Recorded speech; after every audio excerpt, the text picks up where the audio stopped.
Kung si Joe Devance na isama ni Coach Tim Cone sa Ginebra, Pinoy Sakuragi, Mark Pingris humiling na rin pala kay Coach Tim, Boss Al at Boss Alvin Patrimonio para makapaglaro sa Ginebra. So nagulat din ba kayo? At Greg Slaughter and Junmar Fajardo tandem sa SMB. History ito pagtuluyan nangyari.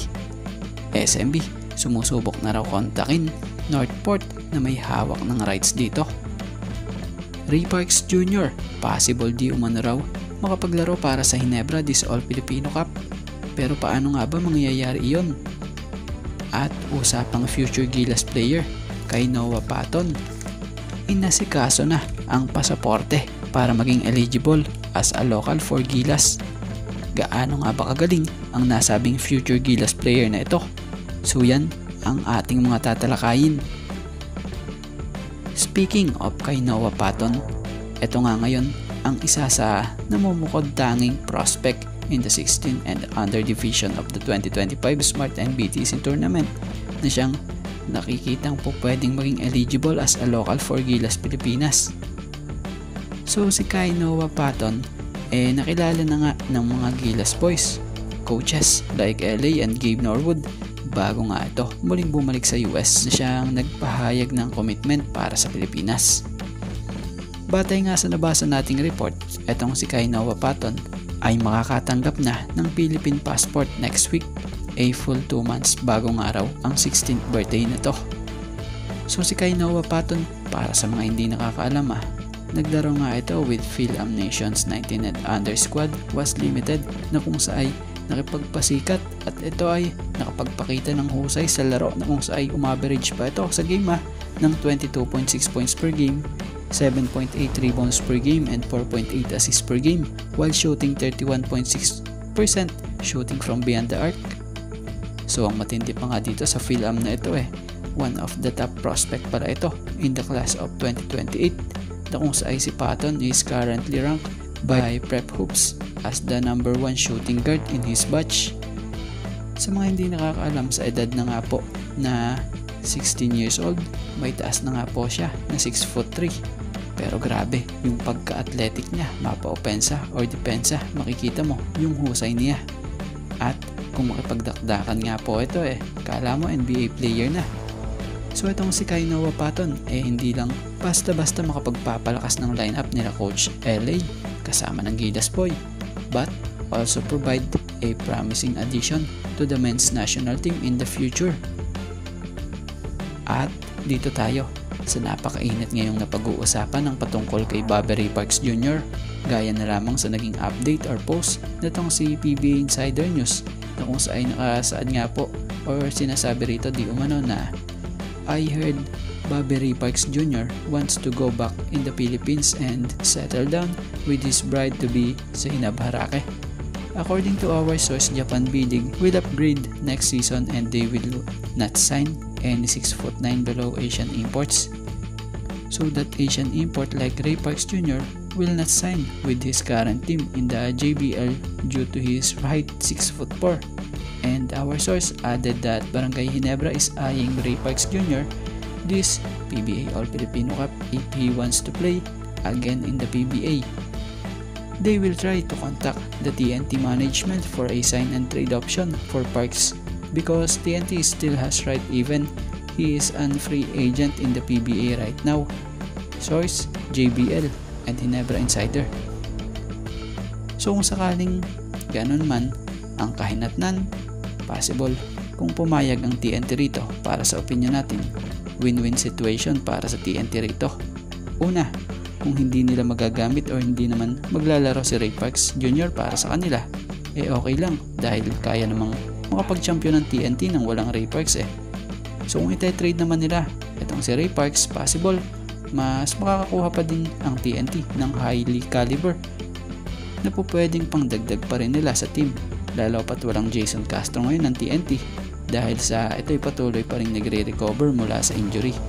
So kung sa Ginebra mapunta si Ray Parks Jr., for sure daming matutuwang fans ng Ginebra.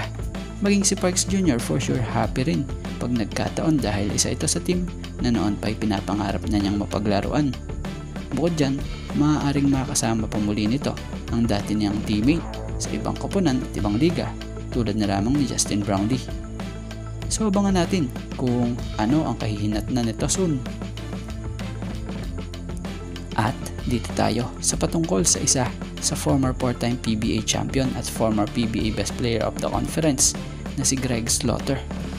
Marahil marami ang nagtataka nasaan na nga ba ang 7-flat big man na ito dahil wala nang ang koponan ang may hawak rito. Pero sa PBA malinaw na Northport ang may hawak ng rights nito. At may nabasa pa nga tayo sa post nitong si PBA Insider News na kung sa ay ayon di umano rito, I heard that San Miguel Beermen wants to complete their roster this Philippine Cup. I heard that SMB management will try to contact the Northport management to release the rights of their 7-foot center, Greg Slaughter. Then they will sign him to pair with 8-time MVP Junmar Fajardo to make the biggest twin towers in the PBA history. Source, SMB Insider. So kung magkaganito, talagang biggest twin towers ito in the PBA history. Pag nagkataon, biruin mo ba naman magsasama ang pinakamalalaking big man sa PBA sa kasalukuyan kung sakali sa iisa pang team, di ba? Tapos may mga napatunayan na rin naman ng mga big man na ito na talaga namang katakot-takot at biglang lakas ng SMB pag nagkataon pag ganito. So si Greg Slaughter, ito na may nasa sa kondisyon pa din. Matatanda ang taong 2024 ito huling naglaro para sa liga sa MPBL para sa team ng Manila SB Batang Sampaloc. So ngayon walang balita kung saan naglalaro ito or ano ba talaga ang pinagkakaabalahan ngayon ito. Pero kung kukunin ito or makukuha ito ng SMB pwede pa ito dahil bihira yung ganito kalaking player sa PBA. 7-flat center, may edad na 36-year-old, so halos hindi naman sila nagkakalayo ng edad nitong si Junmar Fajardo. So siguradong kakainin lang ng dalawang ito ang ilalim pag nagkataon. So for sure, maraming pahihirapan ng dalawang ito. At dito tayo patungkol dito kay Mark Pingris. Alam nyo bang gusto palang magpa-trade sa Ginebra dati ni Mark Pingris dahil kay Coach Tim?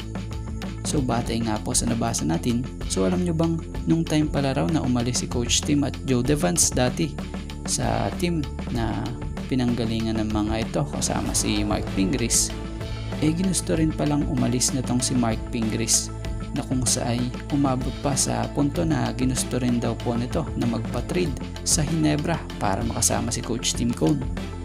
So nung panahon nga raw na yun, kinausap nga raw nito sila Coach Tim, Boss Al at Boss Alvin Patrimonio kung pwede nila i-trade daw siya patungong Ginebra dahil ayaw niya nga raw mapunta sa ibang coach.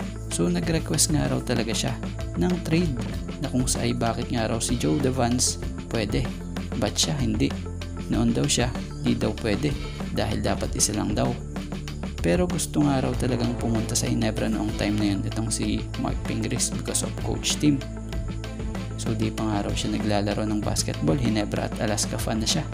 Dream niya nga raw yun na naglaro sana siya sa Ginebra dati.